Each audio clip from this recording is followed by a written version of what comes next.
We're chatting with comedian Geoff Tice, who just recently recorded his special Jokes with the G here in my hometown of Colorado, Fort Collins, the Fort. I was actually supposed to go to that taping and I couldn't make it. But Yeah. congratulations, man. This is really cool. About 10 to 12 years in. Seems to be about the standard for most folks to put an album out. So congrats to you, man. And it's really funny. Yeah, thanks, man. I appreciate that. I'm excited for it. Yeah, the fort rules. It's like the best place. I'm sure you've been there before, clearly.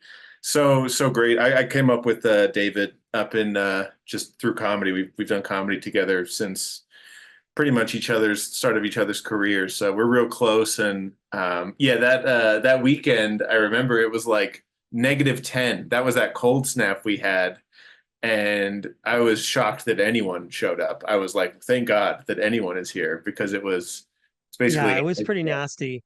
Now yeah. you're in Colorado, right? That's where Yeah. you're located. Okay, where are you at? I'm in I'm in Loveland. Broomfield, like it more Okay. specifically. So I'm in between, yeah, Boulder and Denver. Yeah, I'm from here. I went to school in Boulder. Yeah, Colorado kid, pretty much my since sixth grade, so my whole life. And yeah, it's the best. I love it here.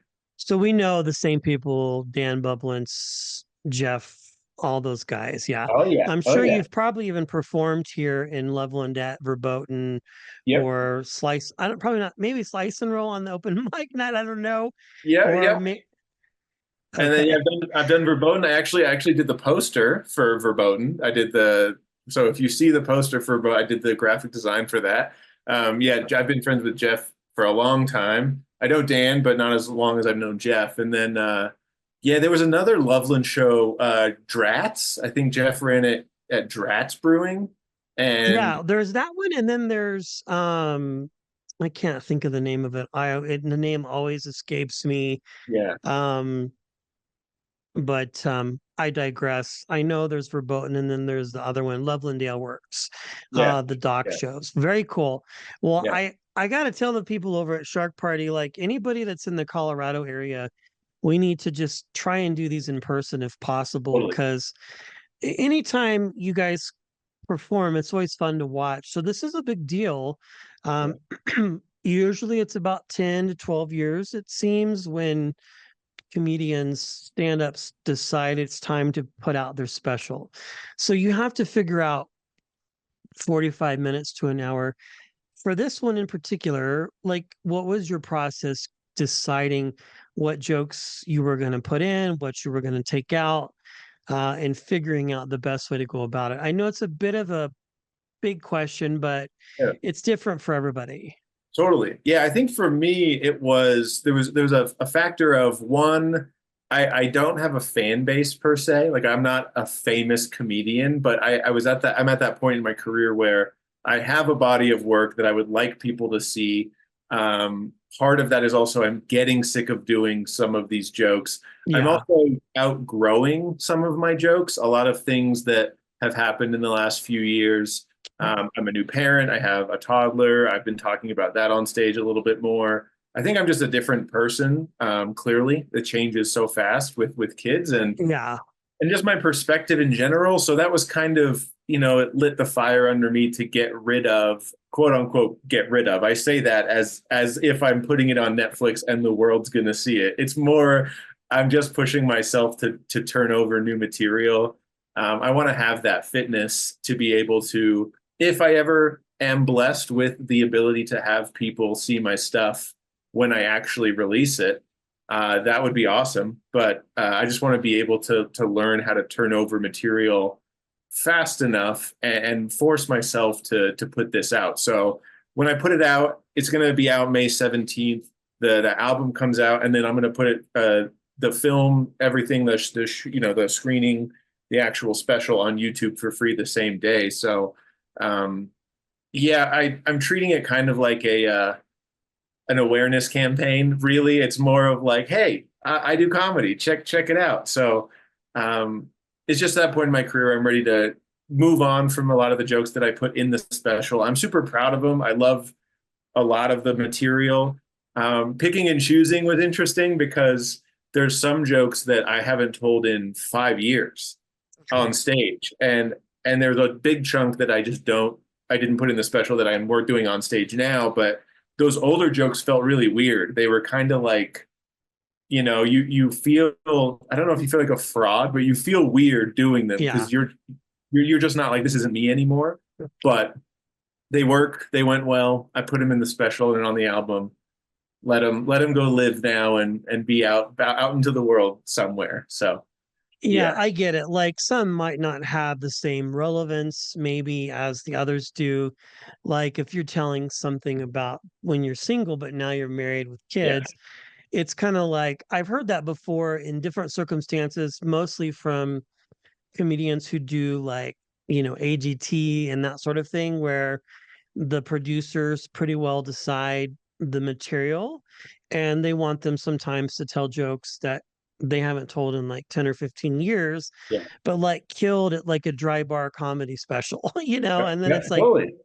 oh, we want you to do this. And then they go up there not following another comedian, but like, a balancing act or whatever. And then they've got Yeah, to like win the room over in like 3 minutes with something they haven't told in a decade. So I get yeah, it. Like it's not necessarily the same for you per se, but it makes sense. It's like, okay, I've told this before, I've told it a lot, and now I'm ready just to do something different, which I yeah, get, because I like your description though, awareness campaign. That's funny. yeah. I mean, you've obviously received and achieved some level of semblance because you've got the backing of somebody to help you put it out. So, I mean, that's a big deal. Yeah, yeah. I think I wouldn't. Yeah, I'm very grateful for anyone who comes to shows, anyone who knows me and is a fan, and all that stuff is wonderful. I always am putting it up against. I'm been very lucky to go on the road with. Speaking of AGT, Josh Blue, I go on the road with him, and he was on America's Got Talent, and ever since he was on AGT, his audience has grown in a way that's he was already very well known and popular Yeah, and had well, a he great was fan last base. comic standing, right? I Yeah, believe one of the first, which I yep, thought it was interesting, but I could see why he would do it because it's a different audience, yeah, different vibe, yeah, and a chance to get in front of a bigger audience. totally. And the way he described it to me is because I asked him that I was like, dude, you sell out clubs everywhere we go. Like, why would you need to do that? And he said the way he put it was, and it makes a lot of sense. He's like, if there's one other person who doesn't know that I do stand up and finds me from just one other thing like AGT, he's like, then that's one more person who can come to a live show and buy a ticket when you're in Spokane, when you're in Des Moines, when you're in whatever. And that's what's really happened is his audience has exploded into these markets that AGT is huge in, and potentially these people just wouldn't have found him otherwise. And it gives him the ability to go to these cooler, smaller markets. He doesn't have to do the San Franciscos, the New Yorks, the Austins. He can go to Des Moines and Middle sell out big America. venues.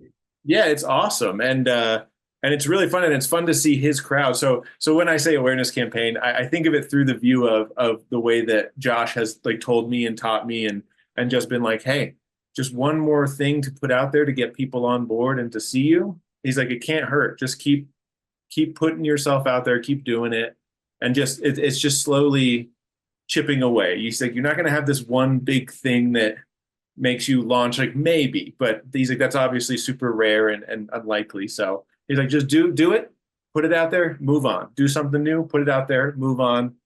And if you don't enjoy doing it, you're dead in the water. Like I think but we all know comedians who are like they're doing it to be famous, and you're just like, man, you're gonna burn out in Yeah. eventually. It's just not, it's so hard, and it's just there's so many ups and downs, and if you don't really love doing stand up and telling jokes and the process, it's tough. Like, what are you doing? Yeah, I've heard that said, and it's not a dig on anybody that gets plucked out of obscurity from, like, say, TikTok. It seems to be Yeah, really hot right now as far as like people that started during or before COVID yeah, and doing things. And then now all of a sudden they're touring and they're doing these things. It's great, but it's also kind of interesting because some or most would say they're missing out. It's not the majority either. It's a very small percentage, maybe like 2 or 3% that just blow up. And then they miss out on the 10 to 12 years of grinding in Yeah. places.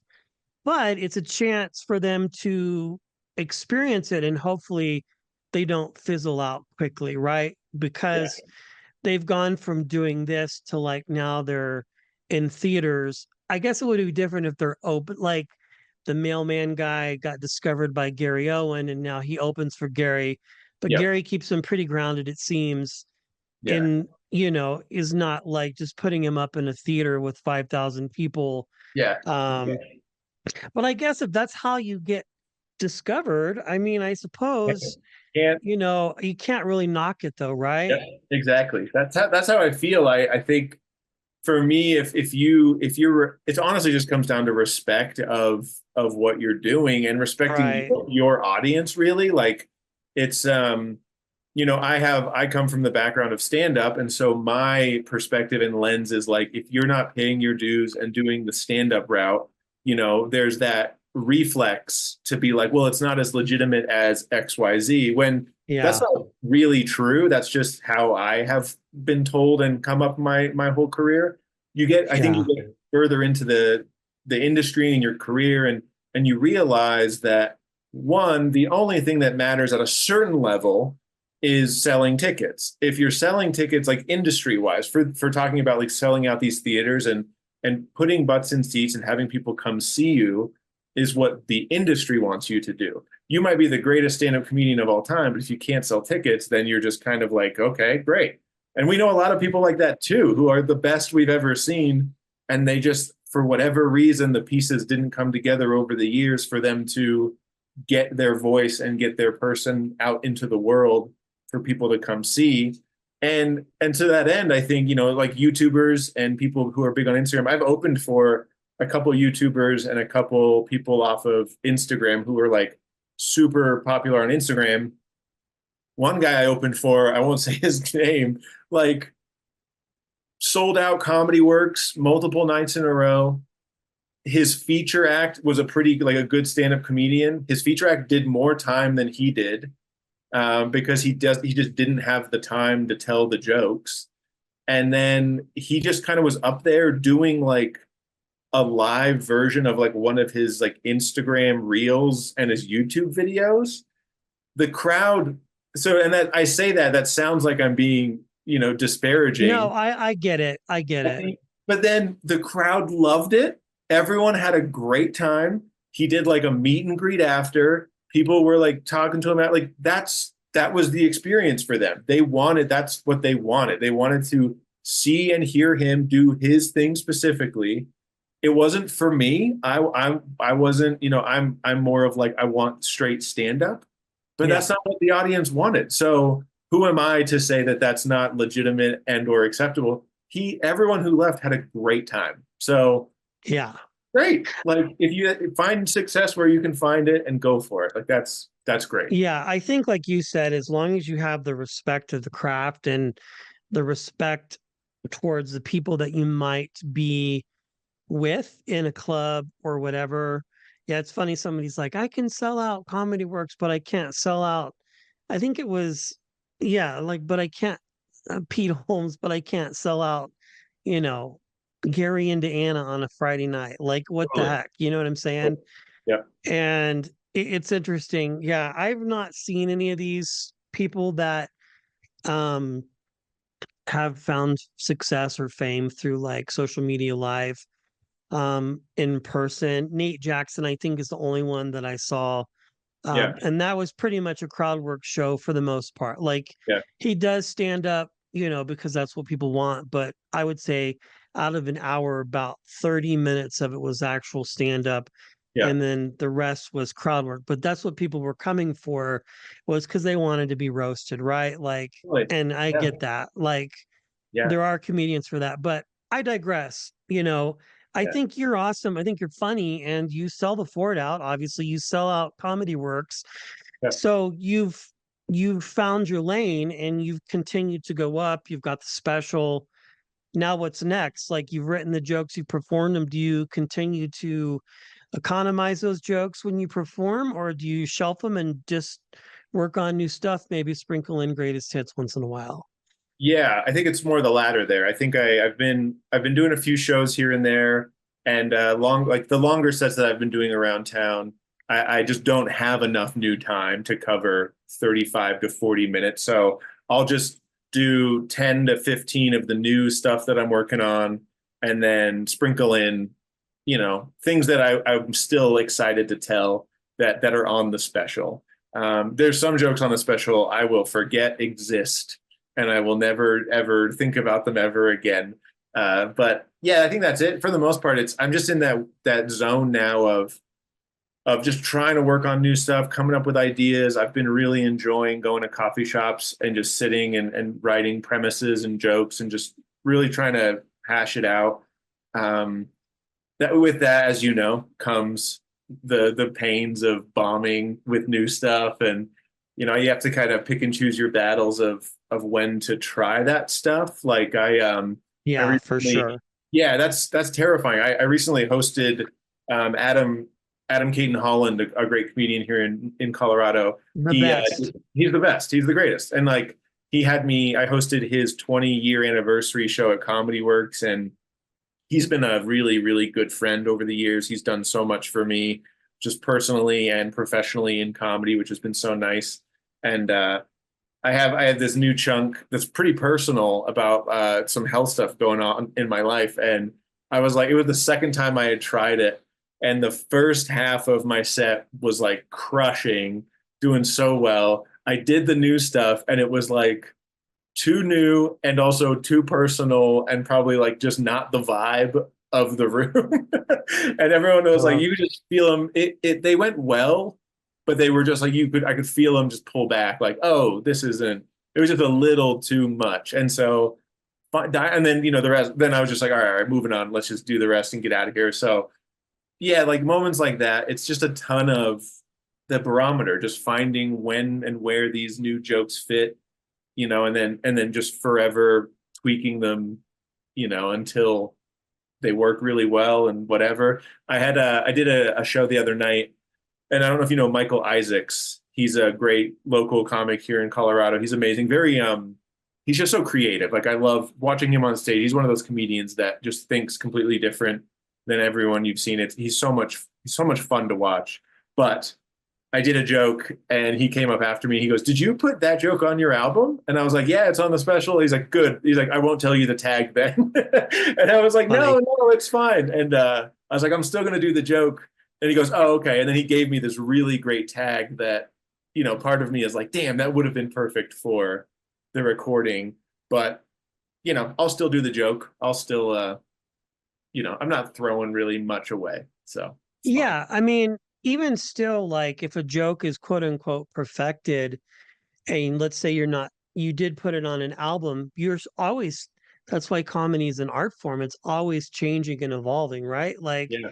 the way you tell it today may be different than you tell it tomorrow. Like I said, when I listen to Dan host his open mic night, at Slice and Roll here in Loveland or perform wherever, even though I've heard a lot of these jokes over and over and over, or Geoff tells his, emergency Mountain Dew joke, which I really Yeah. love. You Yeah. know what I'm talking about? It's always just a little bit different every time. And it's like, this whole when you're doing the lead-ins of the other day I did this or last week could be like 10 years ago, and most people don't get that part when they're watching, which still makes it fun. So this comes Yeah. out on the 17th. Is it Blonde Medicine? Is it 800 pound? Okay, Blonde It's Medicine. yeah, Blonde Medicine. The great folks out there, Dominic and Jessica, they rock. But yeah, you get it. Like it's just how it goes I'm with not even a stand-up, but I've watched it long enough and know enough yeah, to like get the mystery. You know what I mean? It's like a magician. Wayne Fetterman said, you watch them perform the trick, but like if you pay close attention, you could see how the trick's done. But totally, the totally. trick could take 10 years to perfect Yeah, and be good at it, which I yeah. think is After a awesome. while, comedy is one of those things. After a while, you do really just you see the patterns, you see and I think that's what happens with comedy fans like yourself, and or just when you do comedy enough, it's hard to enjoy. Like you kind of become like a hard laugh. Like it's so hard to find comedians that finally get you. And I feel like your taste and what you find funny ends up being super weird. And and I always laugh like people when they ask me like you if you watch my stand up or you listen to my comedy, like I mean, for better or worse, it's not super out there. It's pretty like straightforward. It's fun. It's super lighthearted. I'm not like a hot take comedian. I'm not trying to be offensive. I'm just trying to have a fun, good time. And Yeah. then if you see what I like actually watch and the comedy that I ingest, it's like Eric Andre is like my favorite type of like comedy or just very absurd, weird stuff because I think that's what just makes me laugh now is just it takes that level of weirdness. No, I totally get it. Like even when I went and saw Bobcat, I don't know, it's been a while over the summer, maybe last year, up at the fort here. I pretty much knew that it was not going to be a traditional linear show, Yeah, but it was funny in the sense of him telling stories of his life in the 60s, 70s, 80s, and then at the end throwing on a joke about him flying on an airplane with the Special Olympians. Like I'd heard that yeah, joke a yeah, hundred times, but the way he did it, it was like I was recently in on an airplane and I knew what he was going to say, and it was still just as funny. yeah, And but that's the joy of comedy. I think even when I go see a headliner, quote unquote, in a club, I'm not going in necessarily expecting a linear show per se, yeah, unless they're just rehearsing it to film it later. yeah, And that was one of the fascinating things I found about Joe Coy when I saw him live years ago, yeah, is I thought, well, this is weird. He's just all over the place. But eventually, in a few months or a year, that became one of his biggest Netflix specials. And that's why I find what you do, yeah, Geoff, so fascinating because I don't ever claim that I could go up and do it. I've never been like, oh, I could do that. But I get it because it's just like so different than anything else anybody would yeah, ever dream of doing. Like yeah, to get up there, grab a mic, have the etiquette. I remember Dan did a show, it was so funny, and there was a comedy class there that was doing open mic night and it was yeah, busier than usual. And he kept having to talk about etiquette, yeah, table talk. You know, it's just it's freaking awesome, dude. I love yeah. what you do and I love the album. Thank you. Congratulations. I appreciate it. Have you done stand up? Have you tried it? I've never tried. I always tease him and say, I think I'm gonna go up tonight. Oh, that's so Um, funny. and he's like, dude, okay, cool, you know. Do it. Do And it. the rule is like, you know, we don't care if you work the next day, just sign up. We Yeah. might, I don't know. I feel like I've had so many conversations where I feel like I have the guts enough to just try it once Yeah. and get it out of my system. We'll see. I don't even know. I'm not a writer necessarily, so I'd have to figure out ways to put things together. But I've Yeah. seen people do things enough where I feel like, you know, not arrogantly, but within like I could probably come up with a story and just tell it, Totally. like having a conversation and see where it goes. I don't know. We'll see.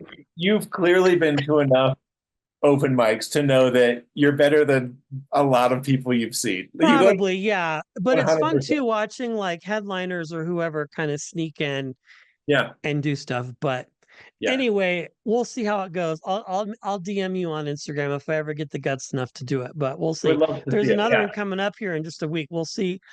Do it. Do it. Very funny. Yeah. That Well, the rules. album's great. I can't wait for people to listen. And we'll see you the next time you're in the area for sure. I mean, Yeah. we're bound to run into each other at some point, especially with your connection with Dan and Geoff. So, Yeah, absolutely. And I'm up in northern Colorado a bunch, so I love it up there. I've loved it for years, and crowds are always awesome. So yeah, absolutely, man. I love it. That'd be great. all right, Geoff, thanks for hanging out, man. I appreciate it. You too, man. Thanks for having me.